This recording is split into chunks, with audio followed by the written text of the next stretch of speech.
thrown into a storm on Tuesday as one of the most experienced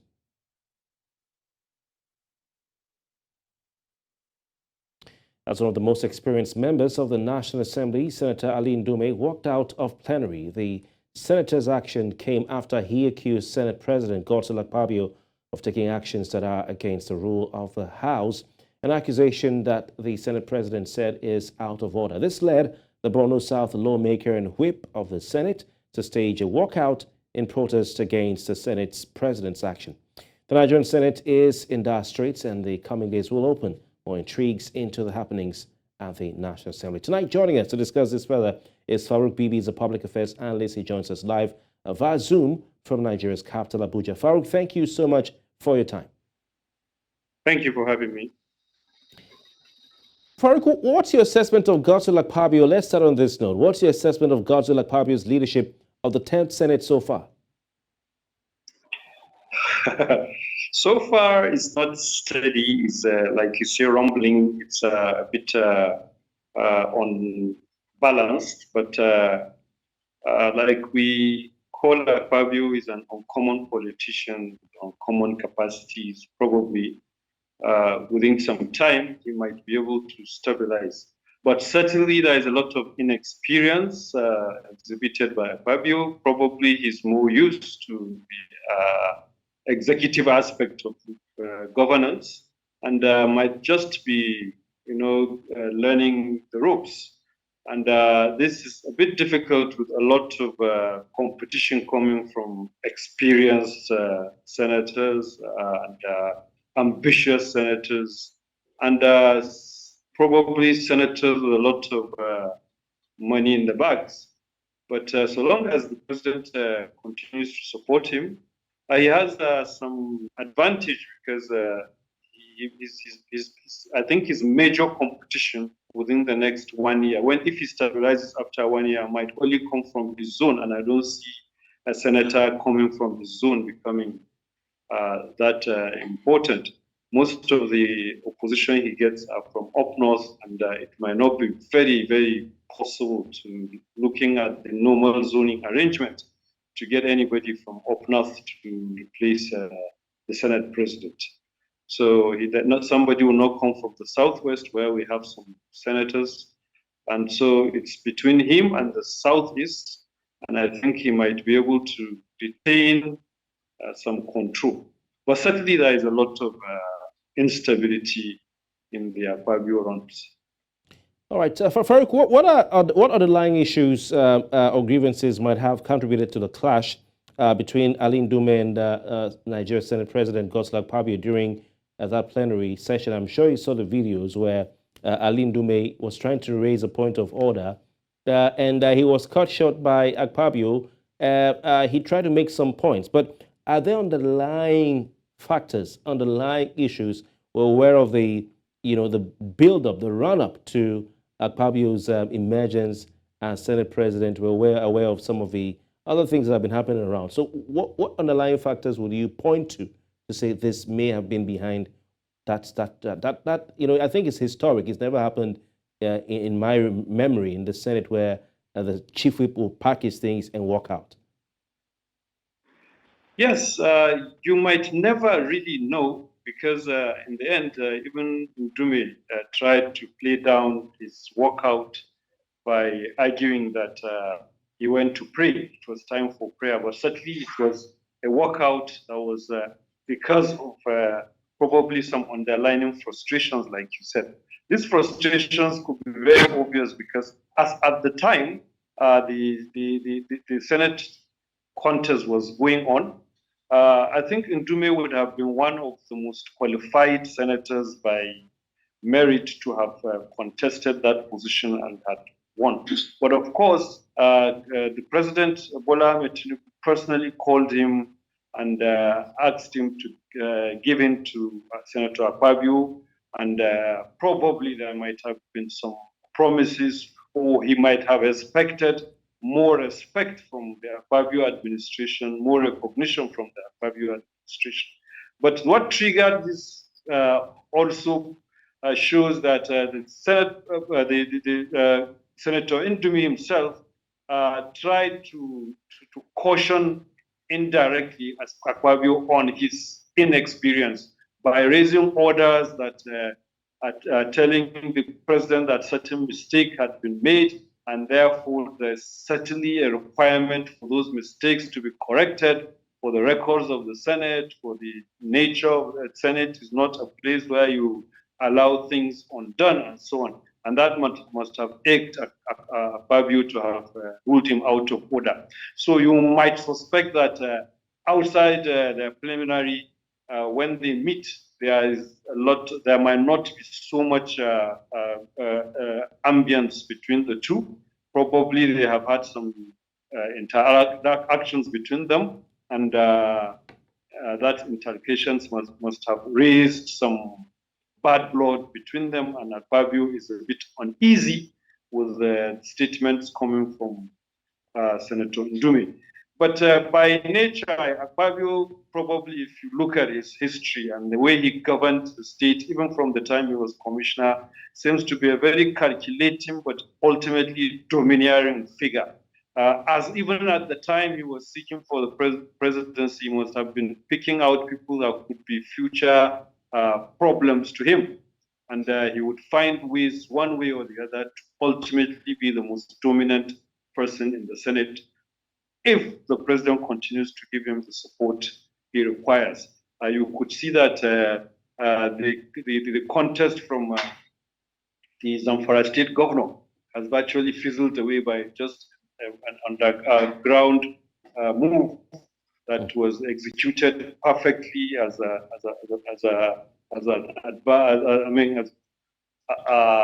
political game where the rule has been set out that Yari is now ruled out. So no matter how much Yari can mobilize more than the 43 senators he had that supported him, he might not ever become the Senate president in this Senate.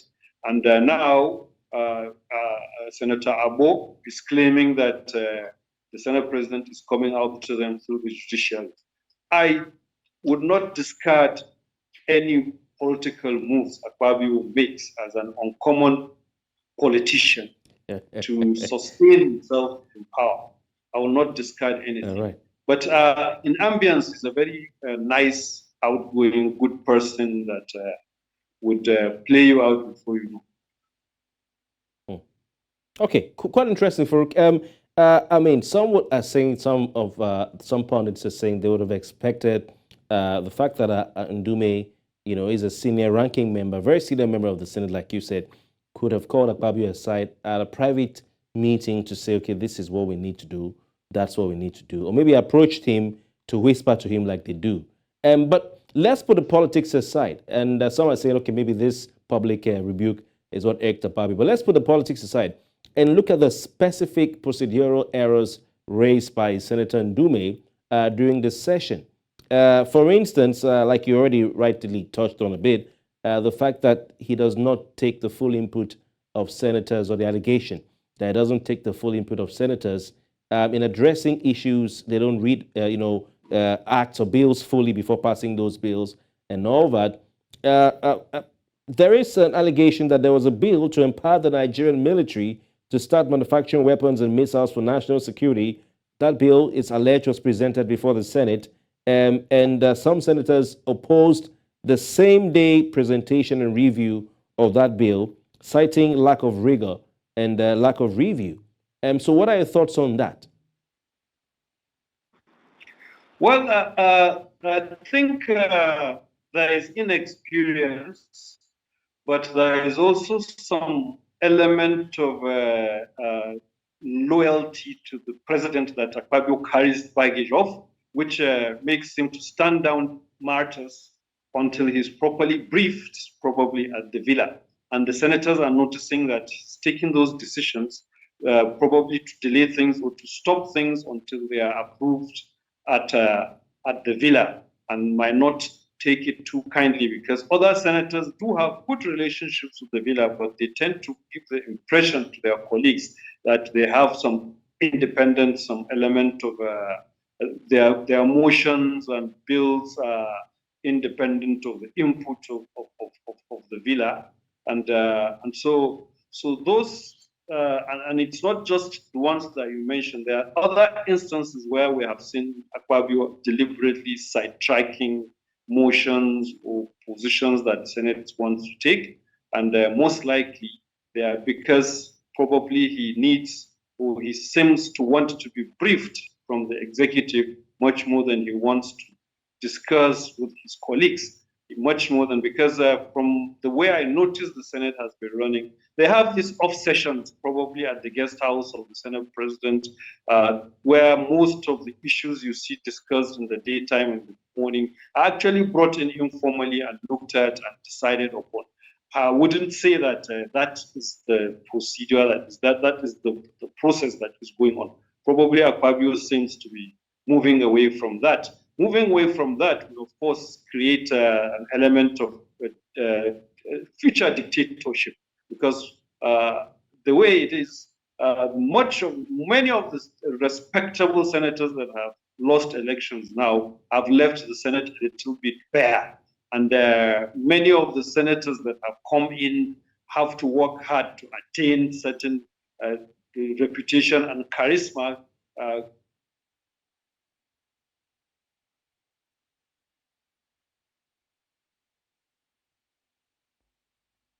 Okay, Farouk, Bibi, can you hear me, please? All right, we'll try to reestablish contact with our guest.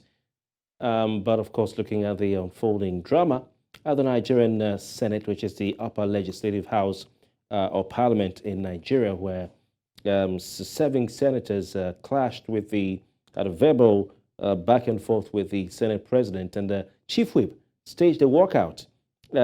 This is what he said to the Senate president: "Stop passing bills without our input." That's Senator Ali Ndume and others as well. He represents the good people of Borno South Central District right there at the Nigerian Senate, slamming Godswill Akpabio, the Senate president, for approving the passage of some executive bills being bills sent by the president, sent from Nigeria's seat of power, Aso Rock Villa, to the Senate. Okay, so he said, accused Akpabio of approving the passage of some executive bills without seeking the input of members of the House, that's senators, and of course, that video went viral where Ndume criticized in front of all the other senators in plenary, criticized the Senate president of Nigeria openly for passing certain bills without even a formal reading of the bill and taking contributions from members, and that is something that they are not used to at all. Of course, he wasn't alone. Senator Goshio now also made a point as well in support of Ali Ndume. He represents people of Nasarawa State. He also condemned Akpabio's penchant for passing bills hastily. Now, this is a debate between expediency and thoroughness. Expediency and thoroughness. Do we pass bills speedily because we do not have time to go through a rigorous process? Or do we try to go through a rigorous process and to be thorough so that we pass bills properly as per the Senate standing orders and the culture, the practice? Obviously, they have reasons why they go through all the things they go through. Sometimes they might even send a bill to a committee to look at it and report to the House, and so on and so forth. Now, this is what Ali Ndume said. He said, quote, "Very sensitive bills are brought here and are expected to be passed with the speed of light, which is not good for the country." He said, quote, "Every senator here is supposed to be adequately informed. He does his research and makes a positive contribution, but in a situation where even money bills, called money bills, are brought and expected to be passed within 2 hours, it wouldn't be better for the country." He said to Akpabio directly, "Sir, you are on the seat today. History will judge you that things like this are not good for this country." Now, of course, if you hear, as a Senate president, a senator in front of everyone telling you history will judge you, I'm sure that you might be perplexed. You might want to react. And maybe that's why Godswill Akpabio cut Ali Ndume off while he was in the middle of the points he was making, his submission. It was cut off. And that is what annoyed Ndume. He packed his papers, his books, and all that, and walked out, which was, I think, first time in the history of the Nigerian Senate. Akpabio, in response, said, if the bills we pass are good for the country, history will judge me right. If the bills we pass are good for the country, history will judge me right. So it is a case of you're passing bills without our input, without going through the thorough processes that we have in the Senate, and history will judge you because things like this are not good for this country. We can't pass bills with the speed of light. That versus, even if I'm going outside the tradition of the Senate to pass these bills, they are good for the country. So history will be kind to me. So the question you have to answer, the question we all have to answer, and our guest, Farouk, if we get him back before we're done, is how will history judge Godswill Akpabio at the end of the day? Will he even survive on that seat? Because Nigeria's National Assembly has been known to have the seat, that's the speakership of the House of Representatives and the presidentship of the Senate. Those seats are very hot seats, very hot seats. We have well-documented episodes of impeachment battles in the House of Representatives and the Senate, be it for certificate scandal, be it for one thing or the other. We can go to the House of Representatives where the first female speaker was impeached, and so on and so forth. All right. So, Farouk, do we have you back? Yes, I'm back. Oh, thank you very much. Good to know. Good to know. Thank you very much. So, Farouk, how will history judge Godswill Akpabio? Oh, history. It's just started as far as Senate presidency is concerned. I think let's give him the benefit of time. I think by the way he started, he's going to have a general measurement together with that of the presidency, no matter what happens, because he has had the endorsement of the presidency. He has similar political character with that of Bola Ahmed Tinubu, enforcing his way through financial, material capacities. So at the end of the day, I think we'll put them together and merge the administration. I don't think there will be much attention on Akpabio at the end of the administration. Because like I was telling you, dictatorship starts when the leader of the National Assembly, or the leaders of the legislature, buy up the legislature or take control of the legislature, remove all obstacles, and then run into the pockets of the executive. And it seems the pattern in which Akpabio is going might be similar. And by the time he doesn't have a strong executive behind the legislature behind him, when he gets into the pocket of the executive, it wouldn't matter anymore. So I'm suspecting that we have chosen leaders that have great capacity for dictatorship. And if we're not lucky, we might end up with that before the end of first 4 years of this administration. Farouk, do you see Akpabio, Farouk, sorry to interject, do you see Godswill Akpabio surviving before the end of his tenure? Like I said, we have a culture of zoning and rotation and giving turn by turn, and that favors him seriously.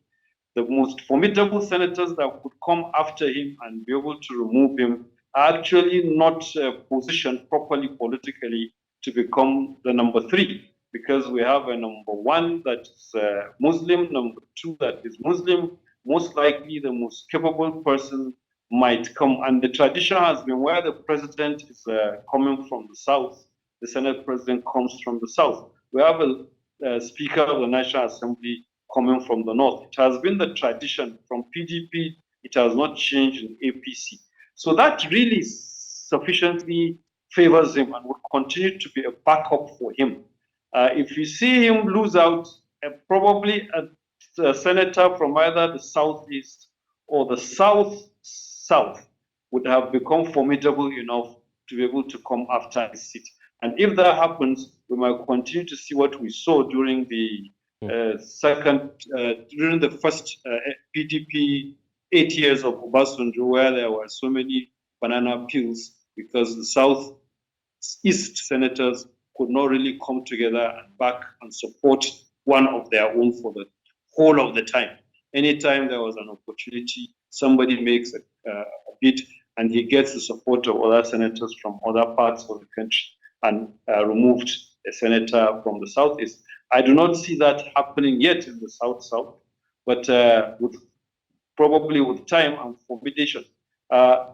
He doesn't really have a lot of opponents that could remove him from the north. All right. And most prominent, dominant senators are actually from the north. All right. Very quickly, in a sentence or two, what role can the president play to solve the whole impasse? We know that Ali Ndume was Akpabio's campaign manager when his campaign to become Senate president. And the president played a role in that, as you said. Well, the president can certainly intervene because even as at the time of serious ambition of contest, he was able to convince Ali Ndume to not only forget about his own ambition, but not support any other person but the person the president wants. All right. So probably Ali Ndume does not go along with the president. That it would be a serious crack between in their relationship, and it wouldn't go very well for the president because I think Ali Ndume has sufficient respect in the Senate right now to become a man Friday, Tony Anini of the Senate, where anything that happens, the president can call him along instead of using the chief whip senator. I've forgotten the senator from Ondo State who that is the majority leader. Yeah. I think Tinubu should try as much as possible to use Ndume to mobilize the Senate, because if he continues to rely on his majority leader, Akpayemi or something like that, gradually the Senate will begin to feel it is Bamidele, exactly. Okay. So I think there should be some synergy between how Bamidele operates and how Ndume operates, and that could bring some stability. Thank you very much, Farouk Bibi, for your time and, of course, for your expert analysis. As always, we look forward to having you again. We'll keep eyes on this issue. Thank you very much. Thank you for having me.